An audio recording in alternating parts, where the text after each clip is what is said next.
بسم الله الرحمن الرحيم.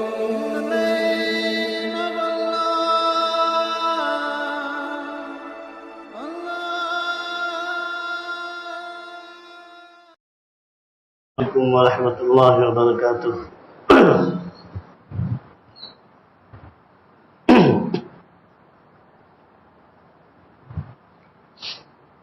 الحمد لله وكفى وسلام على عباده الذين اصطفى. أما بعد فأعوذ بالله من الشيطان الرجيم. بسم الله الرحمن الرحيم.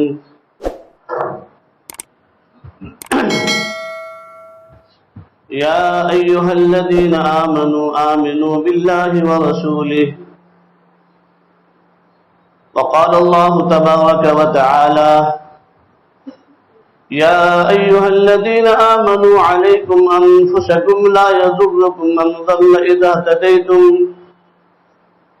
إلى الله مرجعكم جميعا فينبئكم بما كنتم تعملون. وقال الله تبارك وتعالى: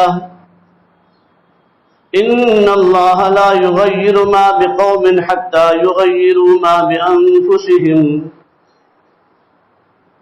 صدق الله العظيم. قال النبي صلى الله عليه وسلم: الدين النصيحة. وقال عليه الصلاة والسلام: بادروا بالأعمال فتنا كقطع الليل المظلم، أو يصبح الرجل مؤمنا ويمسي كافرا، أو يمسي مؤمنا ويصبح كافرا، يبيع دينه بعرض من الدنيا، أو كما قال النبي صلى الله عليه وسلم. اللهم صل على سيدنا محمد وعلى آل سيدنا محمد وبارك وسلم. اللهم صل على سيدنا محمد وعلى آل سيدنا محمد وبارك وسلم. اللهم صل على سيدنا محمد وعلى آل سيدنا محمد وبارك وسلم.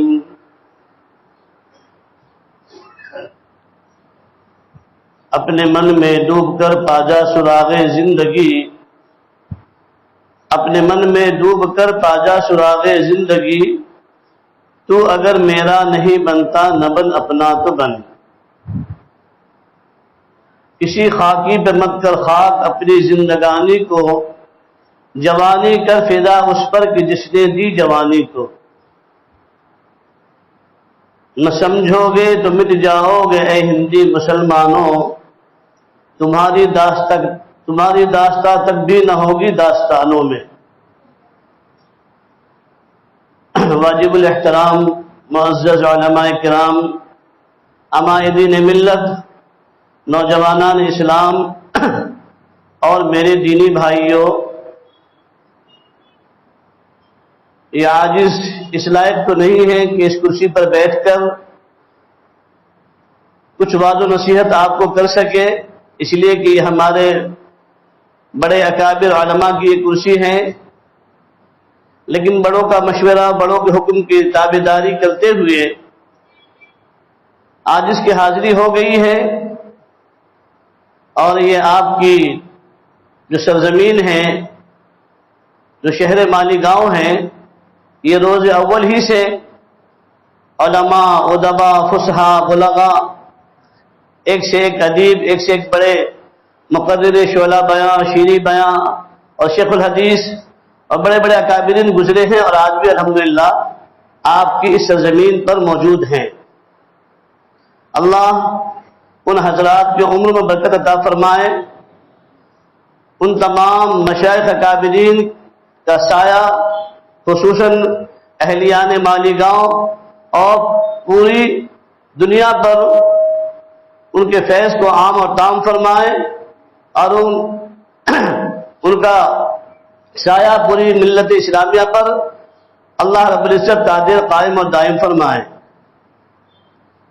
میرے محسن کرم فرما مولانا ظہیر احمد صاحب ملی دامت برکاتہم، اللہ ان کو جزائے خیر عطا فرمائے اور میرے دوسرے بہت ہی قریبی دوست میرے رفیق حضرت مولانا محمد عمرین صاحب محفوظ رحمانی دامت برکاتہم العالیہ، یہ تمام الحمدللہ ان سے شناسائی بہت زمانے سے ہیں، لیکن آپ کے شہر مالی گاؤں میں پہلی مرتبہ اس عاجز کی حاضری ہوئی ہے اس تبلیغی اسفار کے تعلق سے۔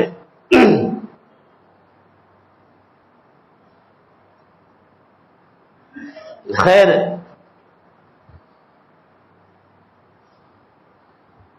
اللہ رب العزت نے ہم ایمان والوں کو خصوصاً اللہ رب العزت نے اتنی بڑی نعمتوں سے سراہا ہے اور سرفراز فرمایا ہے کہ اس نعمت کا اگر انسان زندگی بھر بھی شکر ادا کرنا چاہے تو شکر ادا نہیں کر سکتا۔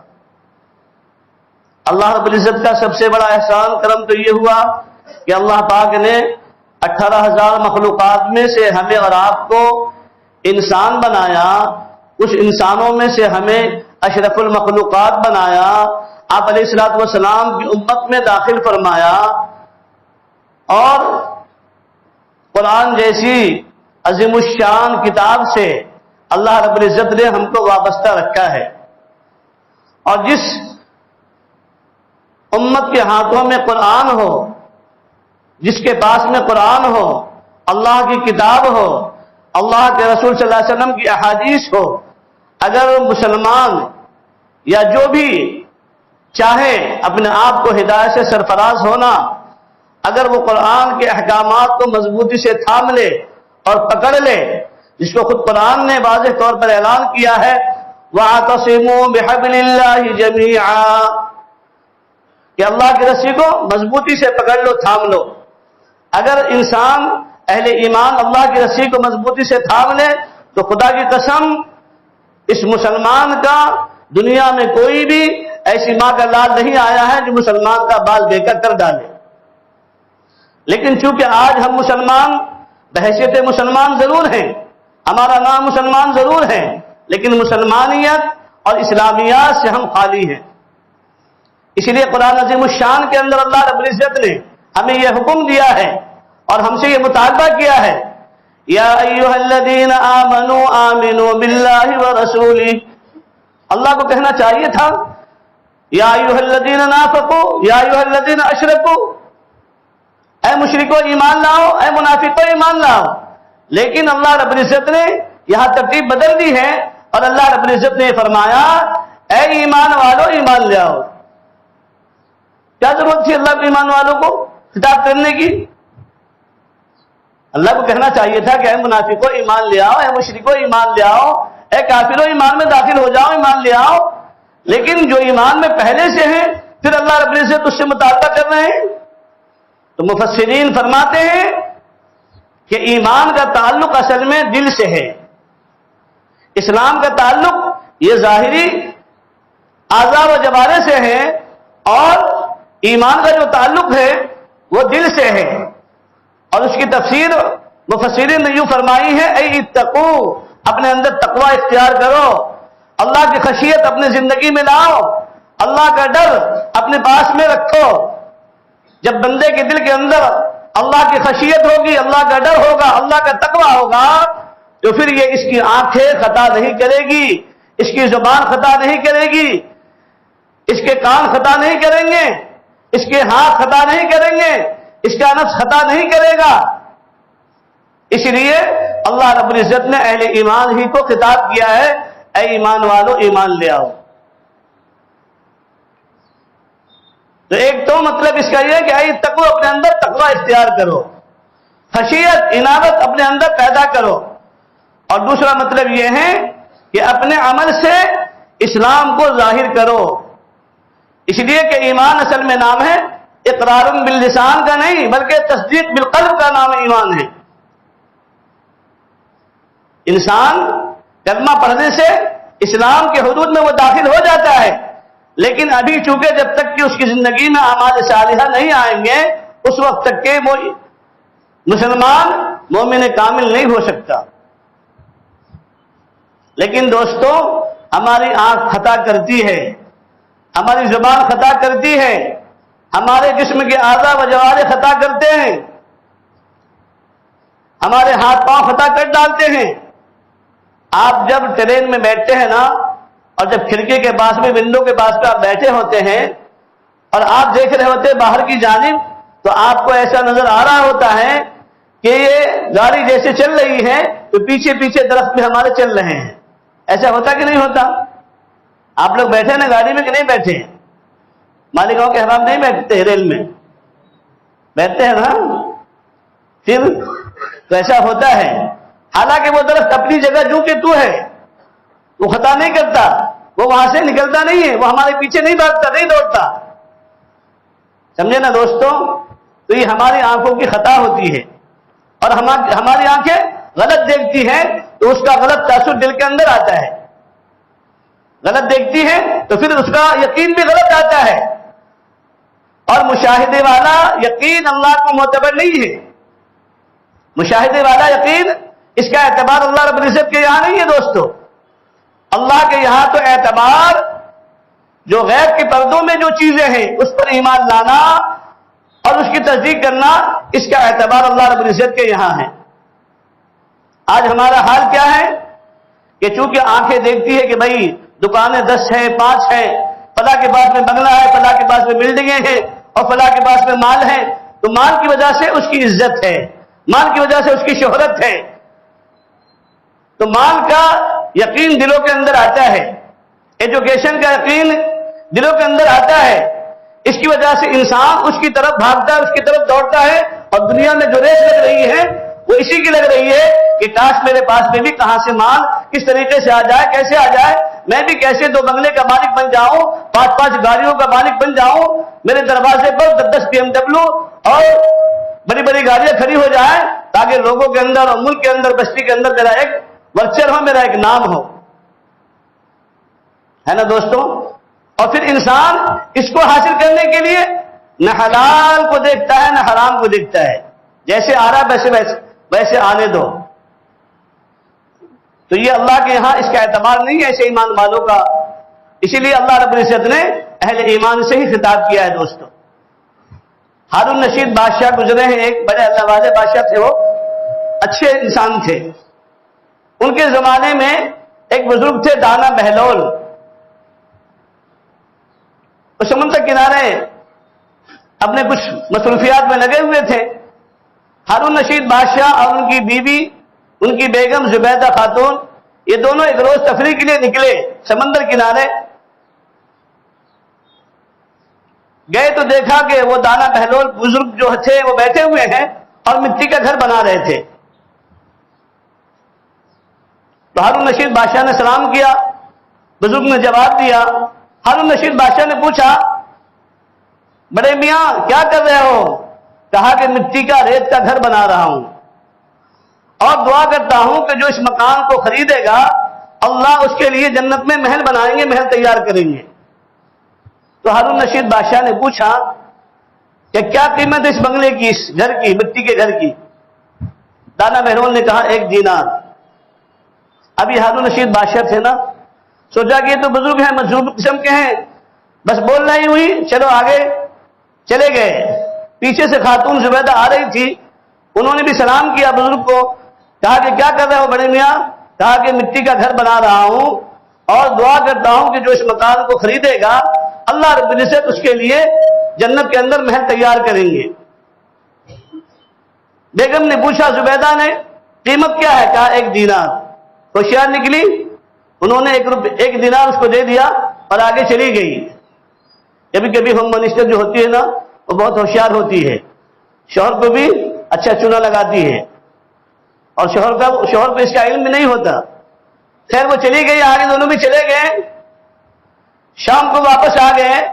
ہارون رشید بادشاہ جب سوئے ہیں رات کو خواب میں دیکھا کہ جنت میرے سامنے ہے اور جہنم کے اندر بہت سارے باغات ہیں اور قسم قسم کے وہاں پر پھل اور میوے بھی ہیں، اور اس بیچ بنگلے باغ کے اندر ایک بنگلہ ہے بہت شاندار۔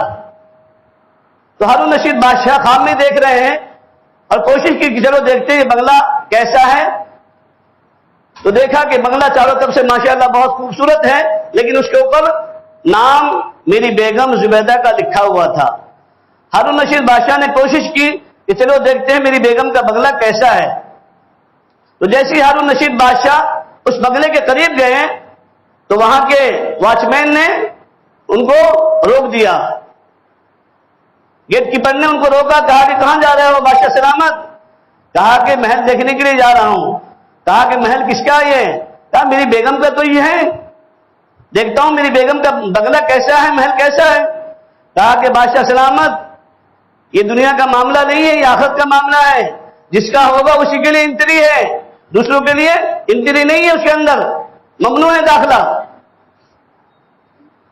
کہا اچھا ایسا معاملہ ہے، اتنا سننا تھا۔ دھکے دے کر جو ہے نا واچ مین نے ان کو وہاں سے نکال دیا۔ یہ خواب میں دیکھ رہے ہیں، وہ نیند سے بیدار ہو گئے، صبح سویرے اٹھے، پھر اس کے بعد شام کے وقت میں اپنی بیوی زبیدہ سے کہا بیگم چلو چلتے ہیں سمندر کنارے، آج بھی دیکھتے ہیں کیا وہ دانا بہلول بنگلے بنا رہا ہے کہ نہیں بنا رہا ہے۔ اور بیگم نے اس کا کوئی تذکرہ نہیں کیا کہ وہ میں نے خرید لیا تھا کل، لیکن دونوں خاموشی سے چلے گئے۔ کل جب گئے وہاں پہ تو دیکھا کہ اس جگہ پر تو دانا بہلول نہیں ہے، تھوڑی دور آگے چلے تو وہاں ایک کنارے پر دانا بہلول بیٹھے ہوئے تھے اور اسی طریقے سے مٹی کا گھر بنا رہے تھے۔ ہارون رشید بادشاہ نے پوچھا کہ دانا بہلول کیا کر رہے ہو؟ ان بزرگوں نے کہا کہ مٹی کا گھر بنا رہا ہوں اور دعا کرتا ہوں کہ جو اس کو خریدے گا اللہ رب العزت اس کے لیے جنت میں محل تیار کریں گے۔ ہارون رشید بادشاہ نے پھر پوچھا قیمت کیا ہے؟ تو دانا بہلول نے کہا آج اس کی قیمت ساری دنیا کی بادشاہت ہے۔ تو ہارون رشید پریشان ہو گئے۔ ہارون رشید نے کہا کل تو 1 دینار تھا، اس کی قیمت کل 1 دینار تھی اور آج پوری دنیا کی بقدر بادشاہت کی بقدر قیمت۔ تو دانا بہلول نے کیا جواب دیا دوستوں؟ دانا بہلول نے کہا بادشاہ سلامت کل بغیر دیکھے سودا ہو رہا تھا، آج تم دیکھ کر کے آئے ہو خواب کے اندر کہ جنت کیسی ہے، جنت کے محلات کیسے ہیں اور جنت کا بنگلہ کیسا ہے، اس وجہ سے آج اس کی قیمت دگنی اور چوگنی ہو گئی ہے۔ کل بغیر دیکھے سودا ہو رہا تھا، آج دیکھ کر کے آئے ہو، اس لیے آج اس کی قیمت بہت زیادہ ہے۔ ہمارا بھی حال دوستو ایسے ہی ہے کہ جس کو ہماری آنکھیں دیکھتی ہیں اس کا یقین جلدی دل کے اندر آتا ہے اور اس کا تاثر بھی جلدی دل قبول کر لیتا ہے، اور جو غیب کے اندر پردے کے اندر جو چیز ہے اس کا تاثر ہمارے دلوں کے اندر نہیں آتا۔ شیخ سعدی علیہ الرحمہ نے اپنا ایک واقعہ لکھا ہے کہ آج ہمارا حال یہ ہے ہم مسلمانوں کا کہ ہم ایک گڑ کی ڈلی کے بدلے میں سونے کا سکہ دے دے رہے ہیں سامنے والے کو۔ وہ اپنا واقعہ بتاتے ہیں کہ میں چھوٹا تھا، بچپنے کے اندر گلی سے گزر رہا تھا تو کچھ لٹورے تھے وہاں پر، ان لٹورے نے، ایمان کے ڈاکوؤں نے مجھے پکڑ لیا اور یہ کہا بیٹا ادھر آ، تیرے ہاتھ میں کیا ہے؟ میں نے کہا کہ سونے کی انگوٹھی ہے۔ تو ڈاکوؤں نے کہا کہ اس کو منہ میں رکھ کر کے دیکھ۔ میں نے منہ میں رکھ کر کے دیکھا۔ ڈاکوؤں نے پوچھا اس کے اندر کوئی مٹھاس ہے؟ میں نے کہا کہ نہیں کوئی مٹھاس نہیں ہے۔ پھر اس سردار نے چھوٹی سی مجھے گڑ کی ڈلی دے دی اور کہا بیٹا اس کو کھا کر دیکھ۔ میں نے کھایا تو میٹھا لگا۔ اس نے پوچھا بیٹا کیسا لگا؟ کہا کہ میٹھا ہے۔ کہا دیکھ اس میں کوئی مٹھاس ہے کیا؟ تیری انگوٹھی کے اندر نہیں ہے نا، تو یہ چیز بیکار ہے تیرے لیے، اور یہ گڑ کی ڈلی تیرے لیے فائدہ مند ہے، سود مند ہے، اس کو لے لے اور یہ انگوٹھی مجھے سونے کی دے دے۔ فرماتے کہ مجھے میرا بچپنا تھا، میں نے وہ سونے کی انگوٹھی ڈاکو کے سردار کو دے دی اور گڑ کی ڈلی لے لی۔ فرماتے ہیں کہ آج ہم مسلمانوں کا حال یہی ہے کہ ہم چند کوڑیوں کے خاطر اپنے ایمان کا سودا کر لیتے ہیں بہت آسانی کے ساتھ۔ میں نے جو حدیث پڑھی ہے نا سرکار صلی اللہ علیہ وسلم کی حدیث ہے مسلم شریف کی، اللہ کے نبی علیہ الصلوۃ والسلام فرماتے ہیں بادروا بالاعمال فتنا كقطع الليل المظلم او يصبح الرجل مؤمنا ويمسي كافرا او يمسي مؤمنا ويصبح كافرا يبيع دينه بعرض من الدنيا۔ اس وقت کے آنے سے پہلے پہلے ہے نا اعمال کے کرنے میں تاخیر مت کرو، اعمال صالحہ کے جمع کرنے میں اور کرنے کے اندر کوئی ٹال مٹول مت کرو اس وقت کے آنے سے پہلے کہ تمہارے لیے کوئی نیکی کرنا بڑا مشکل کام ہو جائے گا، تمہاری زندگی وائبل ہو جائے گی، تم تصور نہیں کر سکو گے کہ میں کیا کروں کیا نہیں کروں، اور وہ گھٹا ٹوپ اندھیری تاریک راتوں کی طرح سے فتنے آنے شروع ہو جائیں گے۔ ان تاریک فتنوں کے آنے سے پہلے تم اپنے اعمال صالحہ کو، اپنے رجسٹر کو اعمال صالحہ کے ذریعے سے پر کر لو، اس لیے کہ وہ وقت ایسا ہوگا قرب قیامت کہ صبح کو ایک شخص مومن ہوگا تو شام کو کافر، شام کو مومن تو صبح کو کافر۔ اللہ کے نبی علیہ الصلوۃ والسلام پریشان ہوئے، جب اللہ کے نبی علیہ الصلوۃ والسلام نے یہ بات ارشاد فرمائی تو صحابہ رضوان اللہ تعالی مجمعین تعجب میں پڑ گئے، کیا یا رسول اللہ صلی اللہ علیہ وسلم ایسا ہوگا کہ ایک شخص صبح کو کافر ہوگا تو صبح کو مومن تو شام کو کافر، شام کو مومن تو صبح کو کافر؟ حضور نے فرمایا ہاں ایسا ہوگا۔ کہا یا رسول اللہ صلی اللہ علیہ وسلم کیسے ہوگا؟ حضور نے فرمایا یبیع دینہ بعرض من الدنیا، وہ مسلمان ایسے ہوں گے کہ چند کوڑیوں کے خاطر، چند پیسوں کے خاطر اپنے ایمان کو بیچ ڈالیں گے۔ آج وہ دور آ چکا کہ نہیں آ چکا دوستو؟ ہم سب اپنی زندگی کا جائزہ لیں، اپنے آپ کو ٹٹولیں۔ کیا الیکشن کے ٹائم میں مسلمان نہیں بکتا 500 کے نوٹ پر؟ کیا مسلمان آج حرام خوری نہیں کر رہا ہے؟ کیا ہماری آنکھیں مسلمان ہو گئی ہیں؟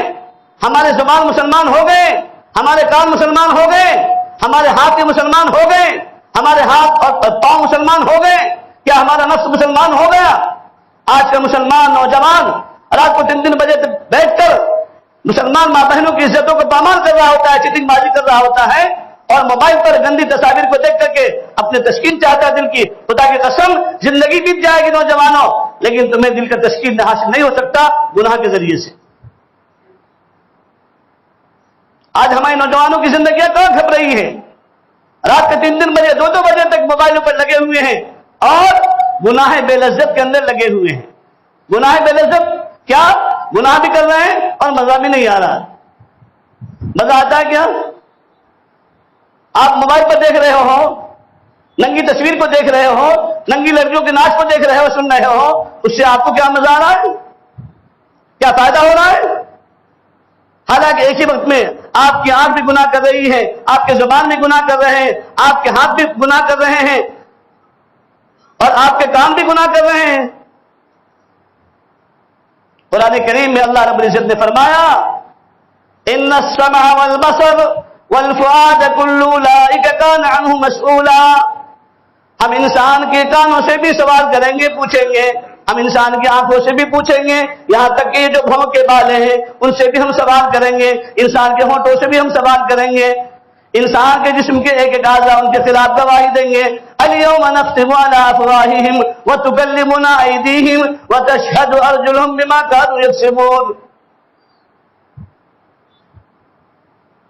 اللہ قرآن میں کہہ رہا ہے دوستو، آج ہمارے دل اتنے غافل ہو گئے، اتنا ہمارا دل سخت ہو چکا ہے کہ قرآن احکامات ہمارے سامنے آئے دن روزانہ جمعے میں تعلیم کے ذریعے سے، نشریہ جماعت کے حلقوں میں تعلیم ہوتی ہے اس کے ذریعے سے، گھروں کی تعلیم ہوتی ہے اس کے ذریعے سے، اللہ والوں کی زبانوں سے، علماء کی زبانوں سے، ان کے وعظ و نصیحت کے ذریعے سے روزانہ ہمارے کانوں میں احکامات الہیہ ہمیں سننے کو ملتے ہیں، لیکن ہمارا دل اتنا سخت ہو چکا ہے دوستو کہ ہمارے ماتھے پر جوئیں بھی نہیں رینگتی۔ اسی کو قرآن نے کہا ہے ختم اللہ علی قلوبہم وعلی سمعہم وعلی ابصارہم غشاوہ، کہ تمہارے دلوں پر اللہ تعالیٰ نے مہر لگا دیا ہے۔ یہ مہر کس وجہ سے لگتی ہے؟ جب انسان گناہ کرتا ہے اور توبہ نہیں کرتا۔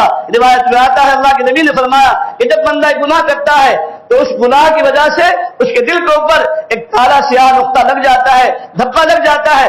اگر وہ بندہ توبہ کر لیتا ہے تو وہ سیاہ نقطہ دھل جاتا ہے، اگر نہیں کرتا وہ جو کا تو باقی رہتا ہے، دوبارہ گناہ کرتا ہے، دوبارہ دھبا لگ جاتا ہے، 6 بار کرتا ہے، 6 بار وہ دھبا لگ جاتا ہے، 4تھی مرتبہ کرتا ہے، 4تھی مرتبہ وہ دھبا لگ جاتا ہے، یہاں تک کہ گناہ کرتے کرتے اور اس گناہ کی وجہ سے انسان کا دل کیا ہوتا ہے، اس نقطے کی اور اس دھبے کے جال میں انسان کا دل گر جاتا ہے اور اس کا دل سخت ہو جاتا ہے، اور اس دل کے اوپر اللہ رب العزت کی طرف سے مہر جباریت لگ جاتی ہے. کیا لگ جاتی ہے؟ مہر جباریت. اتنا دل سخت ہو جاتا ہے. قرآن نے خود کہا ہے ثم قست قلوبکم من بعد ذلک فہی کالحجارہ او اشد قسوہ. تمہارے دل اتنے سخت ہو گئے کہ پتھر سے بھی زیادہ سخت ہو گئے. ارے انسانوں، کم سے کم پتھر کو دیکھ کر اس سے عبرت حاصل کر لیتے، سبق سیکھ لیتے کہ پتھر کو جب توڑا جاتا ہے تو پتھر سے بھی چند قطرے نکل جاتے ہیں. وہ پتھر بھی اللہ کے خوف سے، اللہ کی خشیت سے رو پڑتا ہے. لیکن اے انسانوں، تمہارے دل پتھر سے بھی زیادہ سخت ہو گئے کہ اللہ کے خوف سے، اللہ کی خشیت سے تمہارا دل کانپتا نہیں، تمہارا دل ڈرتا نہیں، تمہارا دل روتا نہیں.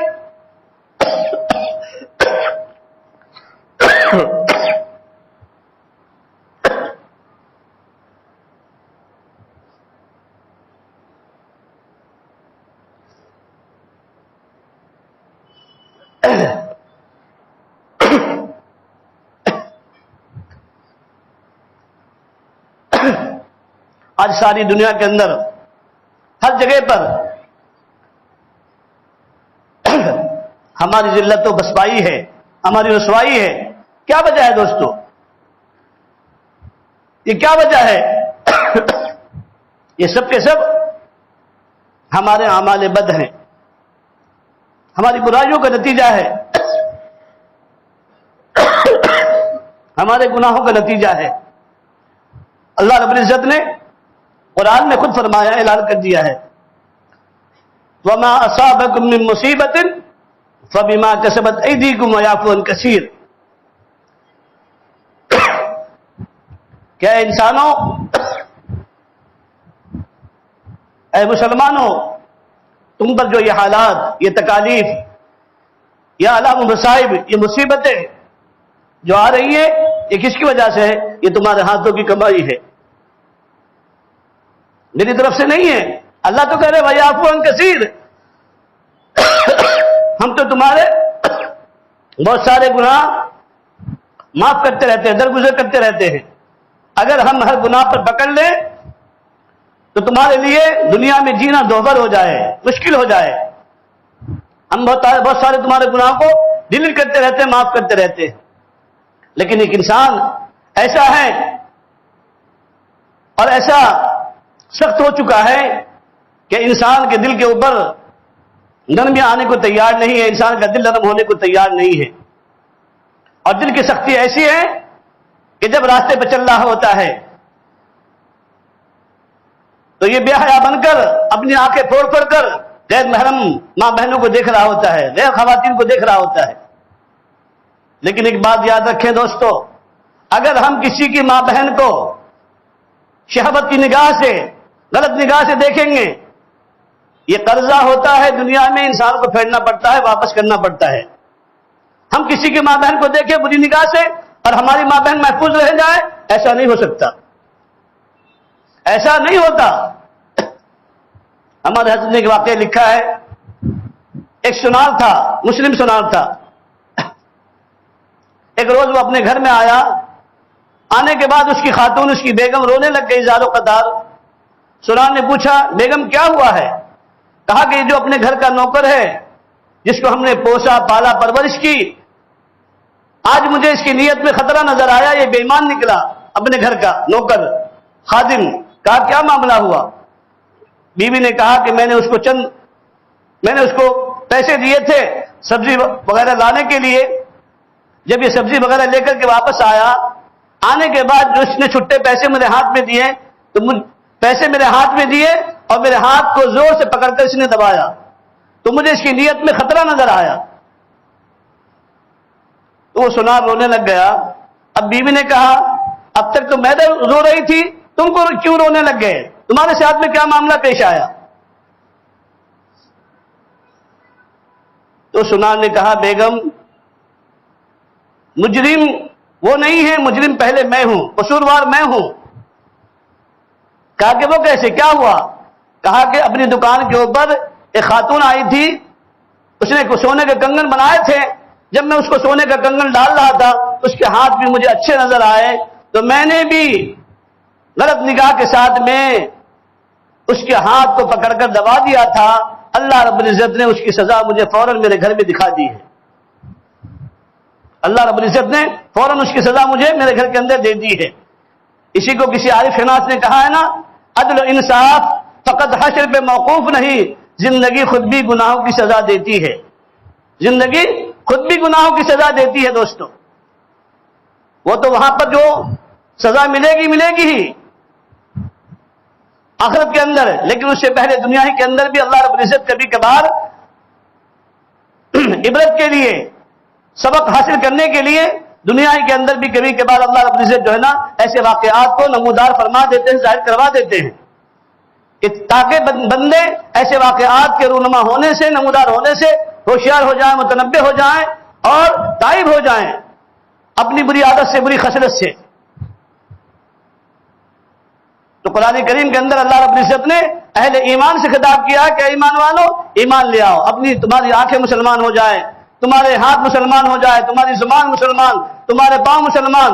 آج مسلمانوں کا حال یہ ہے، ہم کسی کا قرضہ لے لیتے ہیں تو دینا ہم کو یاد نہیں رہتا. ہم کسی مجبور اور معصوم کو دیکھتے ہیں، مجبور محض کو دیکھتے ہیں تو اس کی زمین کو ہڑپ کر لیتے ہیں اور اس کے ساتھ میں ظلم و ستم کے پہاڑ توڑتے ہیں. بیواؤں کے ساتھ میں ظلم و ستم ہم کرتے ہیں دوستو. پھر اللہ رب العزت ایسے جب مسلمان ہوں گے، اللہ رب العزت ایسے مسلمانوں پر کیسے اپنی مدد نازل فرمائے گا؟ جب صحیح معنوں میں مسلمان ہو جائیں گے. خود اللہ رب العزت نے قرآن کریم میں فرمایا ہے وَلَا تَهِنُوا وَلَا تَحْزَنُوا وَأَنْتُمُ الْأَعْلَوْنَ إِن كُنتُم مُّؤْمِنِينَ. وَلَا تَحْزَنُوا وَلَا تَهِنُوا وَلَا تَحْزَنُوا وَأَنْتُمُ الْأَعْلَوْنَ إِن كُنتُم مُّؤْمِنِينَ. تم ہی سر بلند رہو گے کہ تم ہی غالب رہو گے، لیکن شرط یہ ہے کہ تم مومن کامل بن جاؤ. آدھا تیتر آدھا بٹیر اگر ایسے مسلمان نہ ہو گے، مسجد میں مسلمان، دکان میں ظالم، مسجد میں مسلمان، گھر میں ماں باپ کے ساتھ، بہن بھائیوں کے ساتھ، بیویوں کے ساتھ میں ظلم و ستم.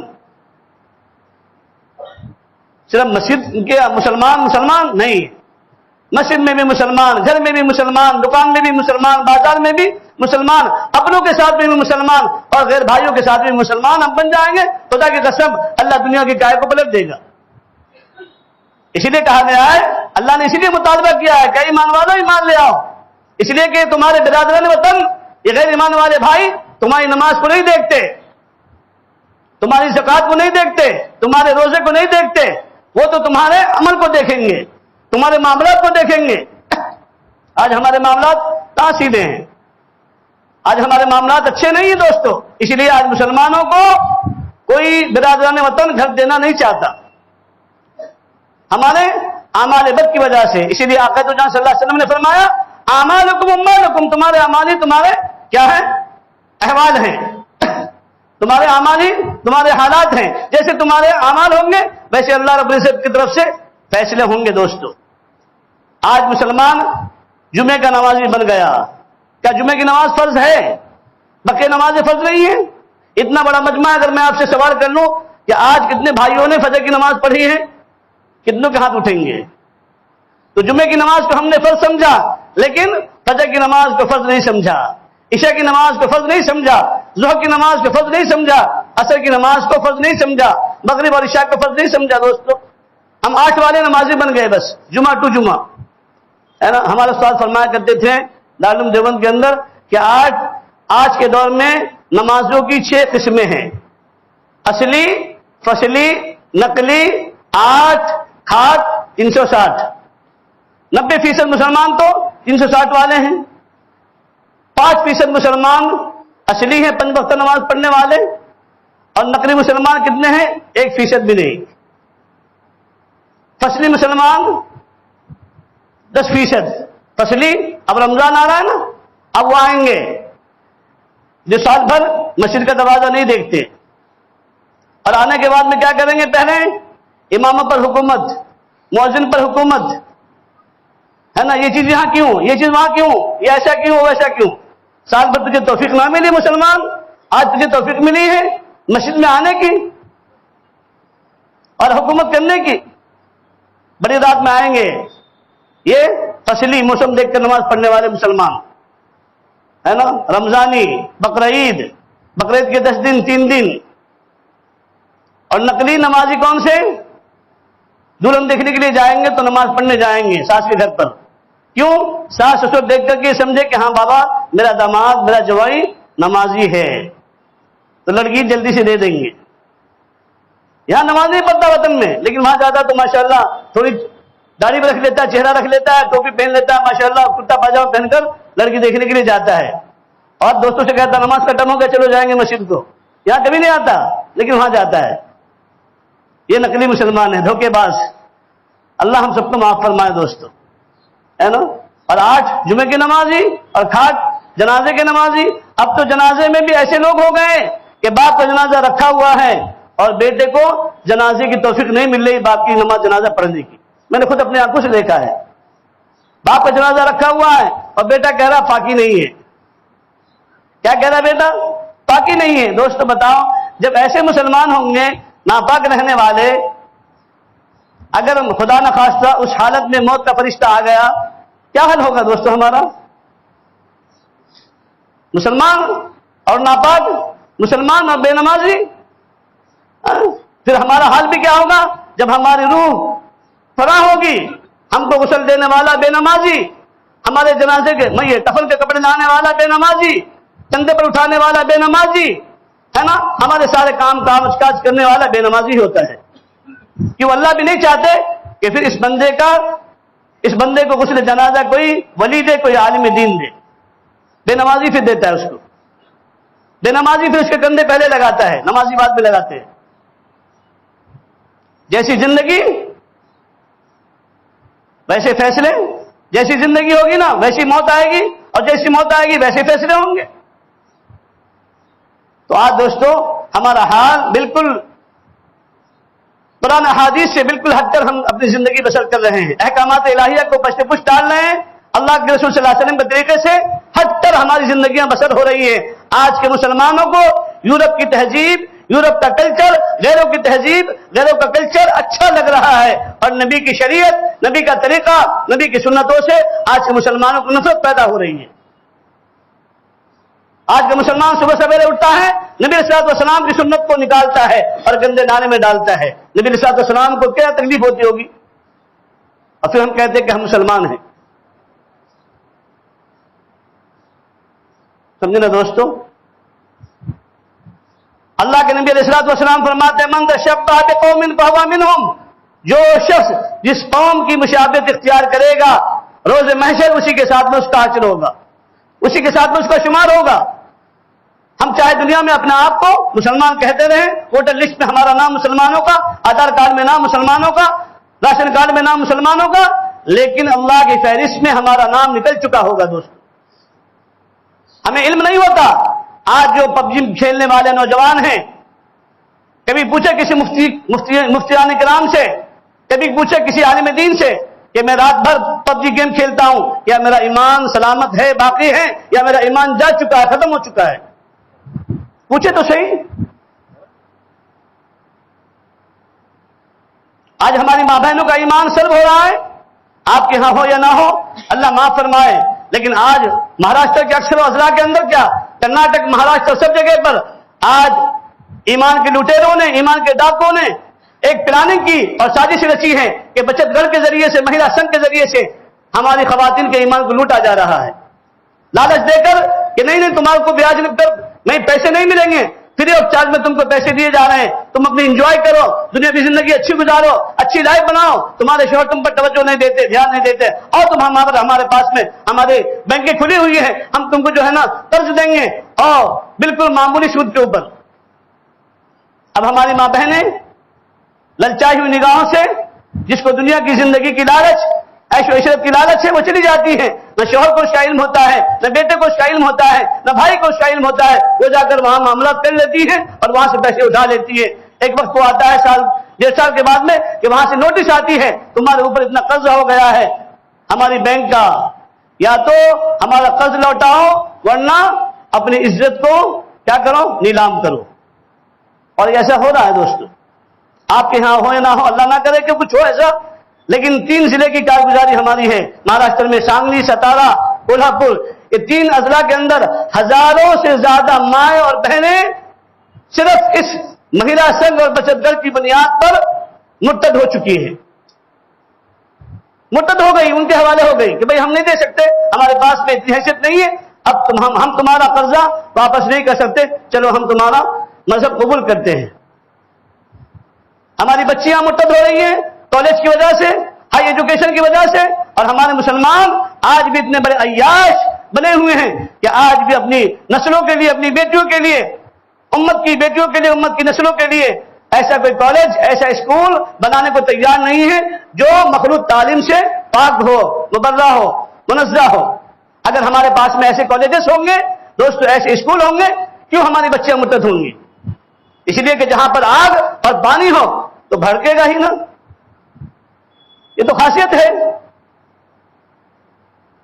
اگر ہم چاہتے ہیں کہ ہماری بچیاں اسلام پر باقی رہے، اپنی تہذیب و تمدن کے ساتھ، اپنے کلچر کے ساتھ، ہمارے نوجوان بھی، ہمارے بچے بھی، ہماری بچیاں بھی خصوصاً اگر اپنے کلچر میں اور اپنے تہذیب پر باقی رہے، اپنے اسلام پر باقی رہے، تو اس کے لیے آپ کو حل نکالنا پڑے گا، اس کا بدل آپ کو نکالنا پڑے گا۔ اس کا بدل یہ ہے کہ آپ اپنی بچیوں کو یا تو کالج میں سکھائیں، اور اگر سکھاتے ہیں تو اس کے لیے آپ اپنا اسلامی اسکول، مسلم کالج جو ہے نا، آپ اپنے تعلقوں میں، اپنے اضلاع میں نکالیں، اس کی کوشش کریں، تبھی جا کر جو ہے نا یہ ہوا کا رخ مڑ سکے گا، اور یہ جو طوفان اٹھا ہوا ہے دوستو، یہ طوفان بند ہو سکے گا، ورنہ یہ طوفان اور مزید بڑھتا ہی رہے گا۔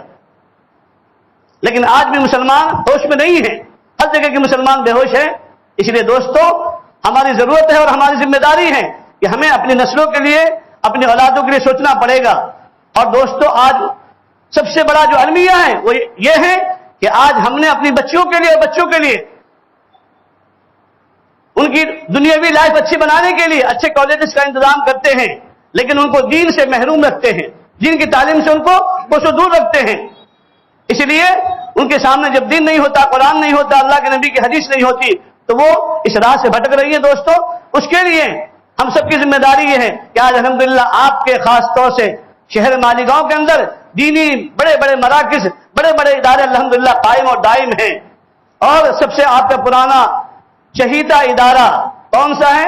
مہد ملت، یہی پرانا ادارہ نا حضرت۔ اور اس کے علاوہ تو اور ماشاءاللہ، میں تو پہلی بار حاضر ہوا، رات کو میں نے سنا کہ 8 سے 9 10 بڑے بڑے ادارے ہیں جہاں پر ہزاروں بچے پڑھ رہے ہیں اور جہاں دورے تک کی تعلیم ہو رہی ہے۔ یہ مدارس اسلامیہ اسلام کے قلعے ہیں دوستو، مدارس اسلامیہ دین کے قلعے ہیں، اسلام کی حفاظت کے قلعے ہیں۔ اگر یہ مدارس نہیں ہوں گے، خدا کی قسم ہم کسی بھی اعتبار سے ہمارا کوئی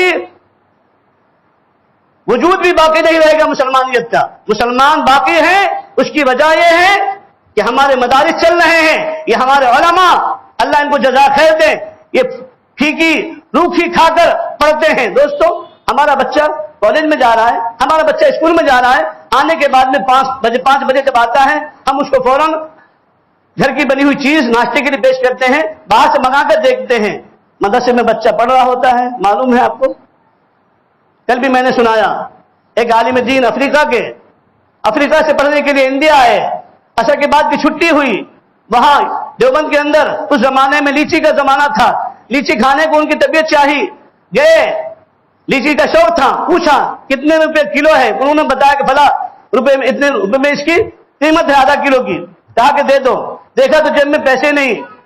اس طالب علم نے کہا کہ چچا ایسا کر لو، ایک 4 دن آدمی کے بعد میں پیسے دے دیتا ہوں، ادھار دے دو۔ تو اس لیچی والے دکاندار نے دیا نہیں، بلکہ اس کو دھتکارا اور بھگا دیا، کہا جا اپنے کتابیں پڑھ جا، تجھے لیچی کھانے کا شوق ہے، پیسے جیب میں ہے نہیں۔ وہ کہتے ہیں کہ میں روتا ہوا گھر میں مدرسے میں آ گیا اور اپنی والدہ کو خط لکھا کہ ابو جب آئندہ پیسے بھیجیں گے مجھے خرچ کے لیے تو اس میں 1 ریال بڑھا کر پیسے بھیجنا۔ ماں نے پوچھا کیوں؟ کہ لیچی کھائی ہے میں نے، لیچی کھانے کو دل چاہ رہا ہے، اس لیے اس مرتبہ 1 ریال مجھے زیادہ پیسے بھیج دینا۔ باپ سے جب ان کی ماں نے کہا کہ بچے کا یہ خط آیا ہے اور بچے نے ایسے کہا ہے، تو اس باپ نے کیا کہا دوستو، میں نے اس کو پڑھنے کے لیے بھیجا ہے، پھل کھانے کے لیے نہیں بھیجا ہے۔ یہ طالب علم، ذمہ داری کے طلبہ اتنی مشقتیں برداشت کر کے حافظ بنتے ہیں، عالم بنتے ہیں، جب ان کی محبت کی ضرورت ان کے والدین کو ہوتی ہے تو ان کے والدین اپنے دل پر پتھر کی سر رکھ کر کے اپنی اولاد کو تعلیم حافظ قرآن بننے کے لیے، عالم دین بننے کے لیے، دین کا علم حاصل کرنے کے لیے اپنے گھروں سے، اپنے علاقوں سے دور کر دیتے ہیں۔ اور جب ان علماء کرام کو اپنے ماں باپ کی خدمت کرنے کی ضرورت ہوتی ہے تو یہ بیچارے قوم کی خدمت میں، امت کی خدمت میں لگ جاتے ہیں۔ دوستو، یہ معمولی قربانی نہیں ہے۔ اور اس ملک کی جو آزادی ہے اس ملک کے اندر کس نے کیا ہے؟ آپ نے کیا ہے۔ آپ تاریخ اٹھا کر دیکھو، 57,000 یا 60,000 ہمارے علماء شہید ہوئے ہیں اس ملک کے آزاد کرانے میں۔ یہ ہماری قربانی نہیں ہے، ہمارے علماء کی قربانی ہے۔ اور آج بھی جب بھی اس ملک کو ضرورت پڑے گی انشاءاللہ سب سے پہلے پھانسی پر چڑھنے کی اور اپنی زندگی کی بازی لگانے کی تو انشاءاللہ سب سے پیش یہ ہمارے علماء ہی رہیں گے انشاءاللہ۔ ہاں، اس لیے ان علماء کو کبھی بھی فراموش مت کرو اور ان مدارس دینیہ کو باقی رکھو۔ علامہ اقبال نے عجیب و غریب بات کہی ہے، جب وہ روس اور چین کے سفر سے واپس آنے کے بعد انہوں نے بھرے مجمع میں تقریر کی اور یہ کہا کہ دیکھو میرے ہندوستانی مسلمان بھائیوں، اگر ہم اس ملک میں ایمان، اسلام، دین کی حفاظت، قرآن کی اشاعت، احادیث کی اشاعت چاہتے ہیں تو یہ مکاتب اور ان مدارس کو چلتے رہنے دیں، ان بوریوں پر بیٹھ کر پڑھنے والوں کو پڑھنے دیں، پڑھانے دیں۔ اگر یہ ختم ہو گئے تو ہمارے اس ملک کا بھی وہی حال ہوگا جو اسپین کا اور روس کا میں اپنی آنکھوں سے دیکھ کر کے آیا ہوں۔ اور یہی سازشیں رچی جا رہی ہے اس ملک کے باغیوں کی، بغاوت کرنے والوں کی، ظالموں کی اور بدنیت انسانوں کی کہ اس ملک کو بھی اسپین بنایا جائے، اس ملک سے مدارس کو ختم کیا جائے، مکاتب کو ختم کیا جائے، مسلمانوں کو ختم کیا جائے۔ لیکن انشاءاللہ ثم انشاءاللہ یہ مسلمان اس دھرتی پر رہنے کے لیے آیا ہے، یہاں سے مٹنے کے لیے نہیں آیا انشاءاللہ۔ توحید کی امانت سینوں میں ہے ہمارے، آسان نہیں مٹانا نام و نشان ہمارا۔ انشاءاللہ ہم اسی دھرتی پر، ہمارے پرکھوں نے اس دھرتی پر قربانیاں دی ہے اس دھرتی کی آزادی کے لیے، ہم بھی انشاءاللہ دیں گے اور مریں گے اور اسی سرزمین پر انشاءاللہ ہم دفن ہوں گے انشاءاللہ۔ لیکن اس کے اندر جو ہمارے قوانین ہیں، اس ملک نے جو ہمیں حقوق دیے ہیں، اس حقوق کے اندر انشاءاللہ ہم اپنی لڑائی لڑیں گے اور مریں گے، جئیں گے۔ ہماری جان چلی جائے پرواہ نہیں، لیکن ایمان کا سودا نہیں کریں گے، ایمان کے بارے میں کوئی کمپرمائز نہیں کریں گے انشاءاللہ۔ ہماری گردن کٹ جائے پرواہ نہیں، لیکن انشاءاللہ گردن جھکائیں گے نہیں، اس لیے کہ ہم ماننے والے ہیں امام حسین رضی اللہ تعالیٰ عنہ کے، جنہوں نے کربلا کے میدان میں گردن کٹائی ہے، گردن جھکائی نہیں ہے۔ ہم بھی ان کے پیروکار ہیں انشاءاللہ، ہم بھی اپنی گردن کٹا دیں گے لیکن سر نہیں جھکائیں گے اور ان کا نعرہ انشاءاللہ بلند نہیں کریں گے۔ کیا کریں گے آپ؟ ارے بولو بھائی، کریں گے نہیں انشاءاللہ؟ بولو۔ ہم اس کے لیے، کلمے کے لیے اپنی جان لگا دیں گے، اپنی عزتیں لگا دیں گے، اپنی جائیداد لگا دیں گے، لیکن انشاءاللہ ایمان کا سودا نہیں کریں گے اور ایمان کے بارے میں کوئی کمپرمائز بھی نہیں کریں گے انشاءاللہ۔